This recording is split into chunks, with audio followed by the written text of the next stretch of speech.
Welcome back to part 3, where we're talking about investors, investments and your network, which is obviously, as you know, something I deal with in day out, and I'm really hot on my network because it's such a huge part of what I do, and I'm very excited to hear what you've got to say. I know you've got to jump onto Simon's Instagram and TikTok. You've got a great network, you're rubbing shoulders with some amazing people, and we're going to start on investors. So just to finish on the business part of things, so someone might be watching this and they've started the business, but we are at a capital point. So how does someone, because this is a question I get asked all the time, it's something I deal with and my first book was about, but how do people find angel investors, high net worth, sophisticated, because people use these sites where you can upload your pictures and they're not very successful. How do you start rubbing shoulders with the right people in order to get them on board for your business? Where do you find them? Yeah, it's not as hard as it sounds. That's what I think. There are sites out there, and some of them are pretty successful. Angels List and Angel List, angel.co. I'm an investor in their fund, so I'm a bit biased. But I think there are platforms out there that list the angels and what they invest in, and it's transparent and you can see, and that's one way of going about it. I think the way I've invested in a lot of companies myself, and most of it is referrals. Some of it has been just people reaching out to me, and if people approach it politely, they understand you, and they're courteous. I always tend to respond to people, and even the dreaded LinkedIn message, which I think we're probably all getting a bit sick of. I get hundreds of them. I still go through them, and if I see something in there that I think is good, it's not just referrals. People think it's all a clicky network. I respond to people. Yeah. And so I guess what I think is it's just sales. Getting an angel investor is just like any other process. It's about numbers, it is about process, it is about persistence, it is about being polite, and I think it's having a product that and a pitch that people will resonate with people.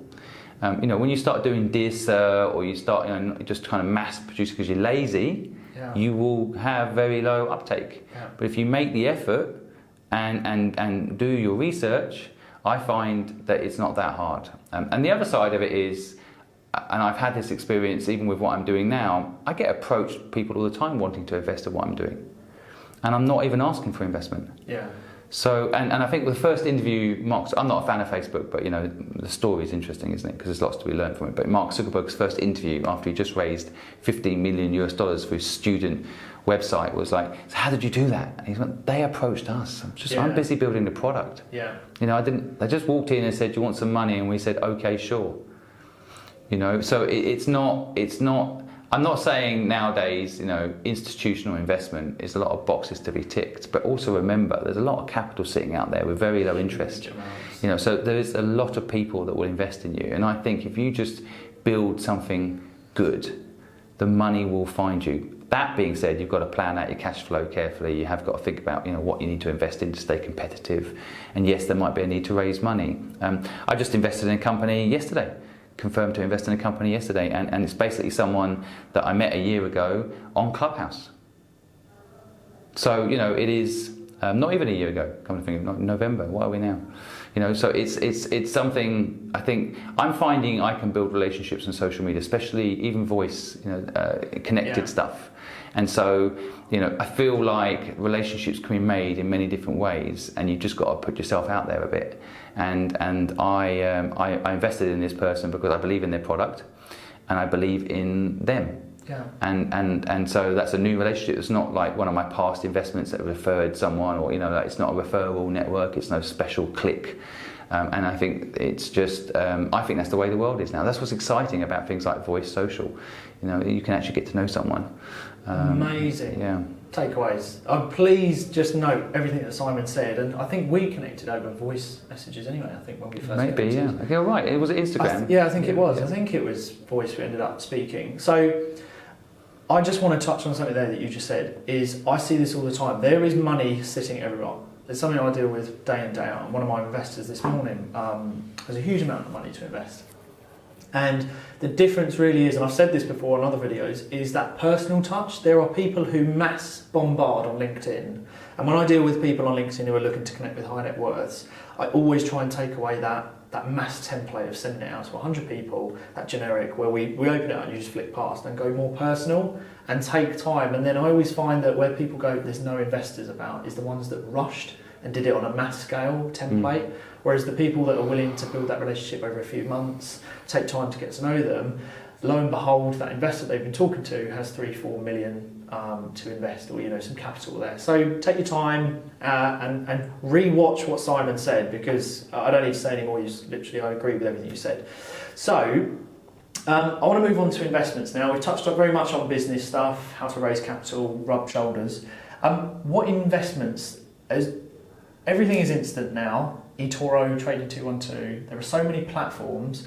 What sticks out to you at the moment? For someone watching this thinking, oh, okay, I've got capital to invest, but I don't know where the hell I look. What sticks out to you at the moment? Is it tech space? What apps do you use?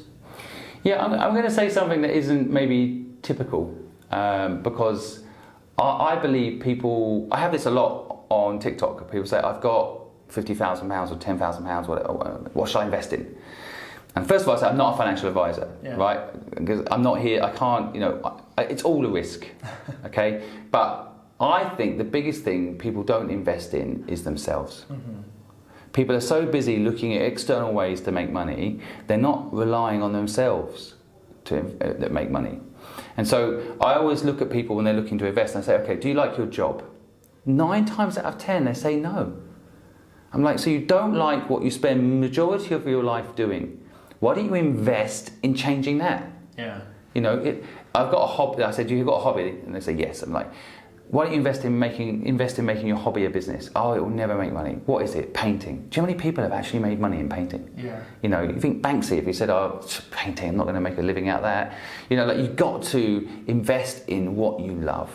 And so many of us are busy. And I've even done this. When I made a lot of money in one of my companies, I started investing. Right, externally, and my investment thesis wasn't that defined as I feel like I've got it now, and I feel like I wasn't really investing in me. I was just placing bets on things in the hope that they will pay off and I can make money.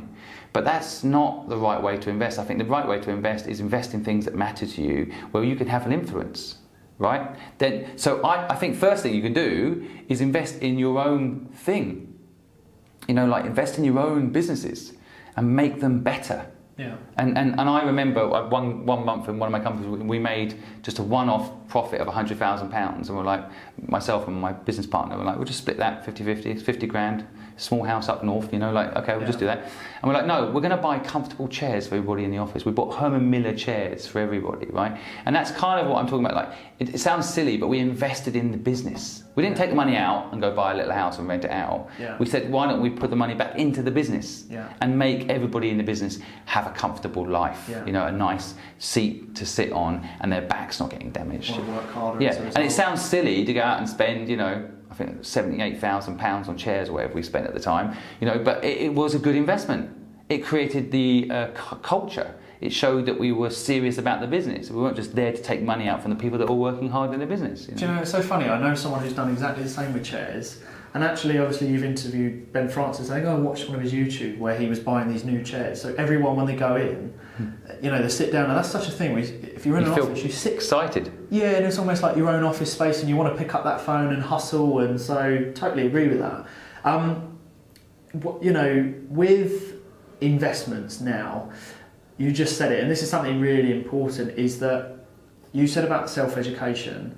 I get asked a lot as well. I had one yesterday as well. I have X amount of funds, where do I invest it? And I think this is so key. If you're asking someone else what to invest in, isn't that a red flag to say, shouldn't you know what you invest in? So education first, and then research what you've just learned, or your own business, or a side hustle, instead of turning around and saying, what are you investing in because you seem to be doing okay? I have no idea about anything else. So it's dangerous for people as well, because they're kind of, just because I've made money, it doesn't mean I'm financially literate. Yeah. Right? In fact, I would say I made a lot of money because I knew business. I was not financially literate. I am now, but I wasn't up until maybe 4 or 5 years ago. Yeah. So I on paper I made a lot of money, but I'm not financially literate. But people would, even my own family would come to me, like, oh, Simon, you've done so well. What should I do with my money? I'm like, all I did is I built businesses. That does not make me financially literate. Yeah. Right. So when you give me a bunch of money, it doesn't mean I know what to do with it. Yeah. Right. All I know is how to put it into businesses and make businesses work. But I've had plenty of businesses also fail, right? Because luck plays a huge part in business. Huge. Yeah. So and so with investments, I do feel like people need to be very careful asking that question. But I think they always overlook investing in themselves, almost like a confidence thing. Like they'd rather give it to Elon Musk and hope that he's going to make it work. And then instead of investing in themselves. And I would say he doesn't give a shit about making money, so why are you giving it to him? Yeah. And he wants his companies to work, but that's not the same. He'll delist that company and own it himself if he thinks it makes Tesla work, and every single shareholder will be screwed. Yeah. He's not building Tesla to make shareholders rich. He's not. So people think give it to him, it's safer hands. It's not. It's in your hands that it's safest. Investing in something you love, then you've got a story, crazy. Then you've got an experience, and that's all money buys you anyway. It's crazy. It's time and experience, yeah. Like the Tesla thing, like people get, when it comes to investments, people get sucked in because like meme stocks at the moment gets driven by social media, and the next thing you know, boom, it's like people are like, I've got to get involved. I know someone who's made like 15 grand on it, but they got lucky. But you know, anyone who's not financially savvy would think, have you just made 15 grand? Yeah, I've just made 15 grand. And they're like, boom, I'll put my money in it. Because I've just seen you've made. So it's getting sucked in and not having that contentment of actually going to come step away and slow down. Incredible points. So finally, just touching on the last one, the importance of your network. For me, I wouldn't have any kind of role if it wasn't for my network. I wouldn't be able to tap into anyone. How important is it that if someone is thinking, okay, I want to do this, but they haven't got that? I know people right now who will watch this. There is someone who will watch this. They've got a lot of drive, but they've not got a good network around them. How important is it to have that circle of five that is supportive? You can call on them. They're ahead of you. You're talking about two different networks there, though. I feel like there's the network that's around you. Yeah. The kind of the people of influence, you know, that kind of like, I don't want Let's to do both. Everything's a Gary Vee thing these days, isn't it? But the 5 people around you affect you, you know, like that is true. Yeah. And I think like for me, like my partner in life, I'm only successful today because I got the right partner in life. The one major deal you do in life with no contract, you literally just kiss and it's a contract, it's legal, is with your partner in life. And that deal that I did made me successful, right? Everything after I was not doing too badly before I met her, but the point is, without that relationship being right, I wouldn't be successful today, right? And then I think so that influence, those people around you, like she's always encouraging me to go and take risk. She's always encouraging me to follow my dreams, right? And that is vital. But outside of that, the network to make a business work, right? Now, this is really interesting to me because I think university for generally is a waste of time, right? It teaches you to memorize, and unless you're going to become a doctor, which by the way I also think is in jeopardy because there's machines that are coming to be our doctors, but anyway, going to university is a complete waste of time. People doing marketing degrees at university, complete waste of time. Okay, real world experience is what matters.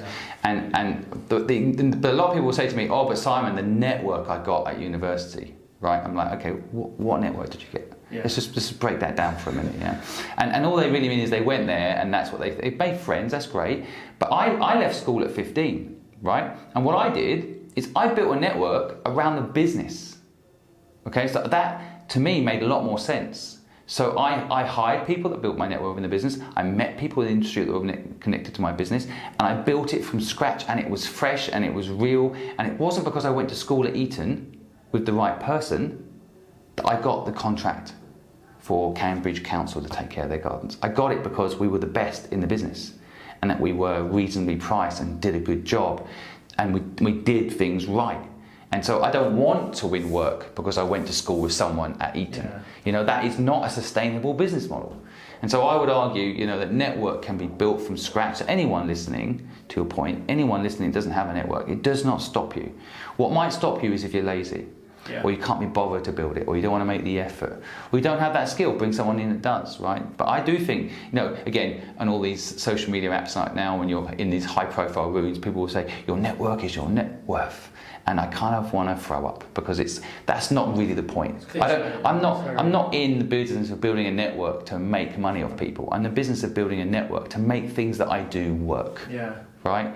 And so network is really about giving and taking. Right? You give, and I actually say to people, try just giving, see what happens. Yeah, and that's what really building a network, a powerful network is. You give, and then people want to give back. Yeah. Don't even have to ask them, right? But I do think network's important, but I also think it's overrated. People often say, I have to get a job for a few years to build my network. No, you don't. Start a business, you'll build a network pretty quick.